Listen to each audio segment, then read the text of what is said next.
How's it going, guys, and welcome back to Beyond the Arc. We're not even a week into the NBA offseason and we've already had a monster trade happen. Yes, the Denver Nuggets are NBA champions. I didn't do a proper video stating that, but obviously on the way to the finals they defeated the Phoenix Suns. KD and Devin Booker did their best, really. Like, it was a two-man team against the massive depth that the Denver Nuggets had, and in the end the Denver Nuggets ended up beating the Phoenix Suns 4-2. Well, Kevin Durant has seen that he obviously can't do it with just Devin Booker, and in true Kevin Durant fashion, he's decided to go and try and bring in as many all-star superstar players into his team as possible. Literally, the list of players that Kevin Durant has played with: James Harden, Russell Westbrook, Steph Curry, Klay Thompson, Draymond Green, Devin Booker, Chris Paul, and now Bradley Beal is on that list. Yes, Bradley Beal has been traded to the Phoenix Suns. It happened last night. I'm going to be giving you my thoughts and opinions on it a little bit more later on. But before we get into it, make sure that you are leaving a like, subscribing to the channel, sharing out the content as well. We're well into the off season, despite it only being a week in, so let me know what you guys want to see from the channel over the next few months. Also, a disclaimer: I've actually properly moved out of where I was living over the last year, so hence the organised mess over around about here and the lack of good lighting, because I'm literally next to my window. So awful lighting. Hopefully I'll be able to get some decent lighting in a little bit. First of all, massive red flag in my opinion for Phoenix here, coming in, bringing in a new player, a new all-star level player, because the last few years, ever since the Golden State Warriors brought in Kevin Durant and they had that little dynasty going, bringing in a load of all-star level players, a lot of egos, a lot of people who just want to shoot the ball, it's never really been that successful. You know, we've seen it with the Brooklyn Nets more recently. You know, teams want to bring in amazing players, but sometimes it doesn't all properly click, and the last few seasons it's been the teams that have had the best depth that have gone on to win the NBA title. You know, the sides that have their all-star level players, Nikola Jokic, Steph Curry, Klay Thompson, but also have, you know, the Jordan Pooles of the world, the Gary Paytons, the Bruce Browns, the Caldwell Popes, Aaron Gordons, you know, players like that who, you know their role, and they know that their role isn't that high.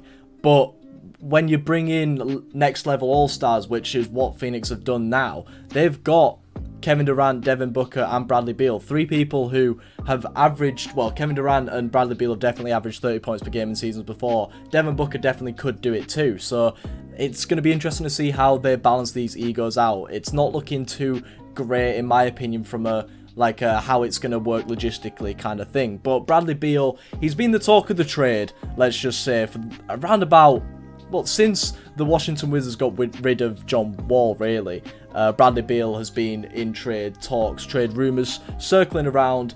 Will the Wizards finally get rid of Beal? Because the Wizards never really were able to hit that next level with Bradley Beal as their two guard, as their main player. So, you know, they were going to try and get rid, maybe whilst he was in his late 20s, get good draft capital for him and then properly rebuild to a decent team. But in the end, the Wizards, they went the other way. They tried to build around Bradley Beal, brought in the likes of Kyle Kuzma, Kristaps Porzingis to try and complement him, but it didn't really work. And last season, the Washington Wizards ended up finishing 12th in the conference. They needed to go, really. However, it wasn't really looking like it was going to happen.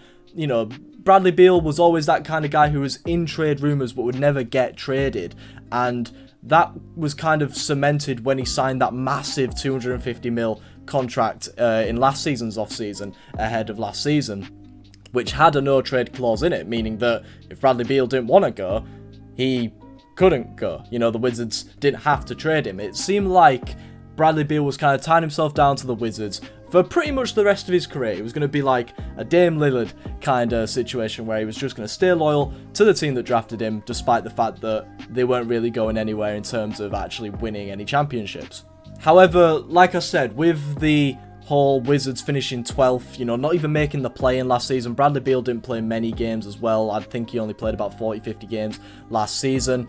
You know, it was almost an inevitability if I can get my words out, that Bradley Beal was going to leave if the right offer came to him. And let's be honest, a chance to play with Kevin Durant and Devin Booker doesn't come every day. So obviously the Wizards, they kind of jumped on it. Once Bradley Beal waived his non-trade clause, they kind of had to jump on it. And seeing what the Wizards brought back in exchange for Bradley Beal, they did kind of just want him off of the salary cap, really. You know, they've brought back Chris Paul, who they're probably going to release, although I think it'd be funny if Chris Paul just stayed, because we know what Chris Paul can do with like low market teams that have no expectations, as we've seen with his days in OKC.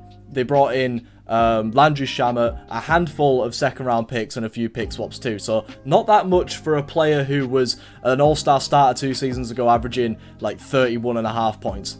So the Wizards have gotten rid of Bradley Beal, but there was rumours circling on where he would actually go. Would he go to Phoenix? Would he go to Miami? Which was the better fit for someone like Bradley Beal, a person just heading into his 30s, you know, kind of past his prime, but still a very solid player, someone who can average you 25 points per night easily, and someone who's also improving his game so he can be a bit more of an on-ball guard, you know, someone who can pass the ball a little bit. Averaged almost 7 assists a couple of seasons ago, let's not forget. It was an interesting one because Miami, obviously just coming off of that finals run, obviously their mindset wasn't really focused on trying to trade for Bradley Beal because obviously they were still playing basketball. Could that be a thing that Phoenix kind of had over Miami? Who knows? Because in terms of fit in a team, I'd have rather seen Bradley Beal go to Miami.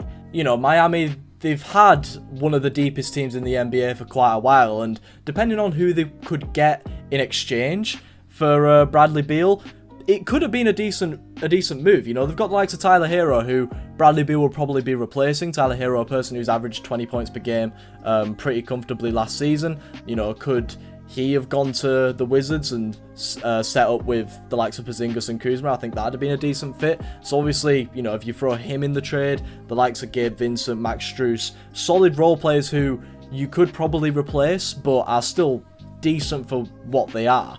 You know, I think bringing in Bradley Beal to go alongside Jimmy Butler and Bam Adebayo, as well as some of the decent vets around there, Miami could have been probably one of the best teams in the East for the next couple of seasons, maybe, if that was the case. You know, if you throw in a few first-round draft picks as well for the future, where you might not be as good, you know, Miami could go for a win-now mentality, bring Bradley Beal in. However, Beal has decided to go and try and win with Phoenix, and let's be honest, it could work out. You know, when you look at it on paper now, the Phoenix Suns are probably the strongest team in the NBA just from star power alone. However, we've seen, like I said, for the last few seasons, it's not just about having the star power. You need a team. You know, having all these egos in that locker room at once, could it be a good thing? Could it be a bad thing? Because let's be honest, a lot of money has been put into this Phoenix Suns kind of big three, and then even if you include DeAndre Ayton in there, who's earning $30 million a year, big four. You know, they're already over the salary cap into the luxury tax with those 4 players. So how are they going to build around it? Now, the likes of TJ Warren, Torrey Craig, Josh Okogie, decent role players, you know, people who played a role in the team last season, they're not going to be here potentially because they're unrestricted free agents. They can decide to go wherever they want, whoever's going to pay them more, or they might decide to re-sign with the Phoenix Suns. Jock Landale as well is eligible for an extension, but he's restricted, so if Phoenix match any offer, then Landale has to go back to Phoenix. So DeAndre Ayton, like I said, fills up $30 million a year of that salary cap, but he's only a 16 point per game, 10 rebound per game career center. Now, obviously, he is one of the younger pieces and was a first round number 1 pick, so he's still a solid player in my opinion. However, he hasn't really had chance to properly develop with the amount of stars that have gone through Phoenix recently. You know, his best season came in the season that was disrupted by the pandemic, where it was only really him and Devin Booker, and even then Ayton only played about 30 odd games due to injury. So what I'm saying is, don't really expect Phoenix to be done, because like I said, with the depth that the likes of the Nuggets have, because that's who the Phoenix Suns are really building up to try and take down. You know, the Denver Nuggets are probably going to run back exactly how they were this year.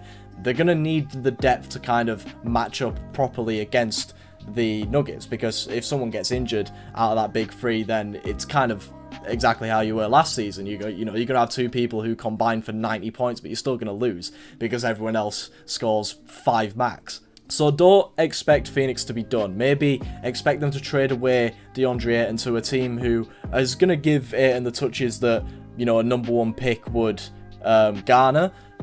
And, you know, given the opportunity to kind of like flourish and show why he was picked over Luka Doncic and Trae Young in the 2018 draft. Expect a potential trade for decent role-playing pieces that allow Beal, Durant, and Booker to be the main scoring options, the main ball handlers, but also, you know, they're going to do their role. They're going to pop up with a 10-15 point night every now and then just to kind of take the offensive load off of the big 3 if one of them gets injured or if one of them has an off night. And then Chris Paul, you know, what happens with Chris Paul? Obviously, he's been the guy that's been the main centerpiece of the trade going back the other way, but not many people are really talking about him.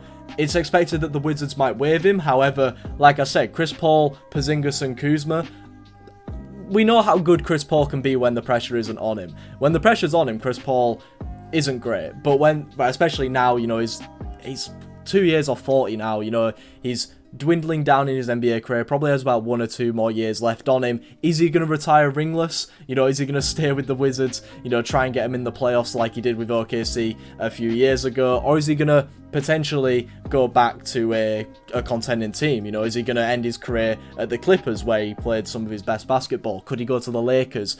Who knows? But it'd be interesting to see what actually happens with that. I'm going to do a proper video on that in the coming days, so I'm not going to talk too much about it. But what do you guys think about the Bradley Beal trade? Do you think it's going to work out in Phoenix? And yeah, before the video that I make about where Chris Paul could go, where do you think Chris Paul will end up going? Let me know your opinions on it, and I'll react to a few of them maybe in the video. And yeah, I'll see you guys in the next one. Peace.